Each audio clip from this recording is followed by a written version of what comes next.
You know, I had been a fan of Herbie Hancock's, man, for so many years. You know, growing up here in New Orleans, I had listened to all of his records. And when I got a chance to meet him, I was just overjoyed. And then I started working with him at the Monk Institute. And working with him at the Monk Institute for about the last 6 or 7 years has been serious education for me. Because with Wayne and Herbie, like this weekend, I'm going to go up to D.C. for the Monk competition. And when I'm around those guys for a weekend like that, we constantly have musical conversations. And I'm always learning from them, learning something that I haven't learned before, or they're opening my eyes to certain things. And when I looked at the band that I have, you know, a lot of the many directions that this band can go in, you know, he was the first person I thought of in terms of finding somebody to produce the record. And working with him was a total joy. I mean, it was an amazing thing to witness. I mean, Robin was so amazed by it. You know, she called a family member of hers and just flew out. She said, you need to witness this and just watch what these guys are doing. Because to have a person like Herbie Hancock tell us, he said, well, who's playing like your band?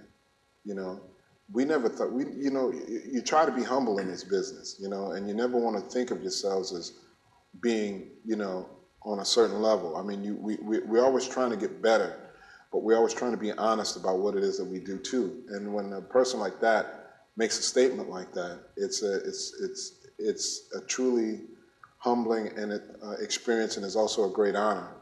You know, I mean, he constantly questioned us, you know, in terms of what it is that we were doing. Why are you going to play that ballad that way? That, you know, people always play ballads that way. Do something else. Do something different, you know. And I find myself thinking about those sessions that he did with Miles, and I felt like I was in the same situation, because here it is, this is a great musician just telling us to trust yourself and to be yourself. He said, you've done the work, you guys have come along, now just trust it.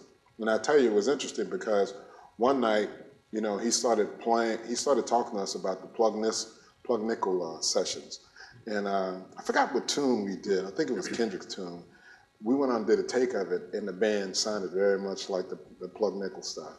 And we started laughing because, you know, we knew exactly right at that moment that we had been influenced by this conversation.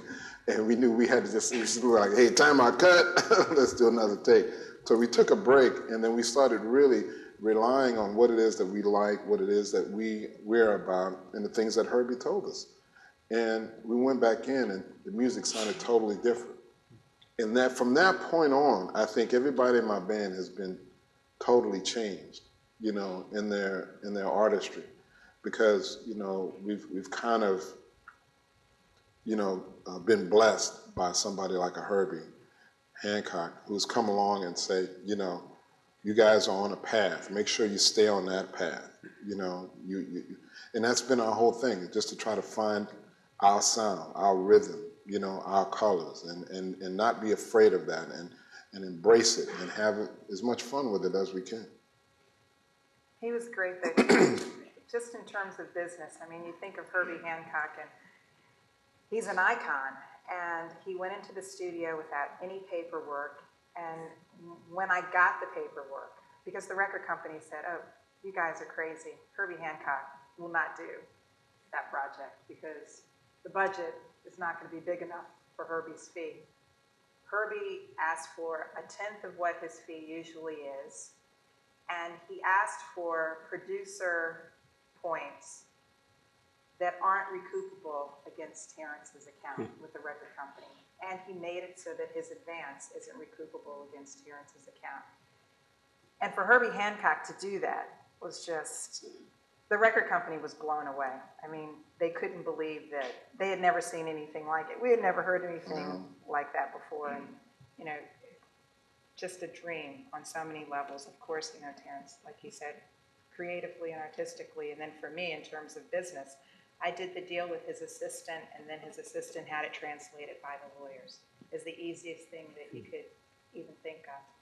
To just give you another idea about what it was like, you know, I always tell a story too that, because I think it's important, you know, when we were recording the album, we would start the sessions at 10 a.m. and we would go to probably about 10 p.m. But Herbie was such a force, you know, to be around. He would hang in the studio, man, to about 2 a.m. and we would just hang talking about anything. You know, he's a computer geek and he loves cars, so we got a lot in common, you know. And we would talk about cameras, race cars, just all kinds of stuff, music, and it was truly a joy to be around him because his openness translated into to our approach to playing, you know. And when he sat down at the piano, that was a totally different type of lesson, you know, because the entire session was just filled with lessons, the entire session, you know. And I always say that, I'm sorry, I always say that I wish I could put all of the takes on one CD, you know, because they were so different in their approach. He's truly an artist, you know. He's not going to play the little lick he's rehearsed a million times. You know, he's going to try to come up with something that makes the music work, you know. And if he tries something and it doesn't work, he moves on. And if he tries something and it does work, he still moves on, you know. And that is humbling, you know, because when you see somebody who has that ability and that openness and willingness to do that, it really puts your own musical approach in check. It must have been a fascinating experience. So it had to inform your own teaching, right? So it changed you in more than one way. It changed me in so many ways because, you know, I looked at formal education as a means of getting everybody to do the same thing.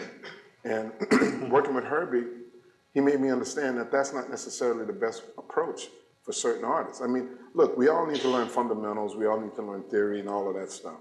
But when you talk about being creative, some guys have very different things to say. And you have to appreciate that and embrace it. You know, sometimes, you know, and the thing that I've learned as a teacher is that I don't get everything my students do. I don't get it at first, you know, because they'll come up with things and I'll say, man, what is that? And I'll ask them to explain it. As long as they can explain it to me and it makes sense, I'm with it. And then next thing you know, I start to understand where they're coming from. You know, like the class that I have now at the Monk Institute, these guys, their rhythmic sense is off the chain.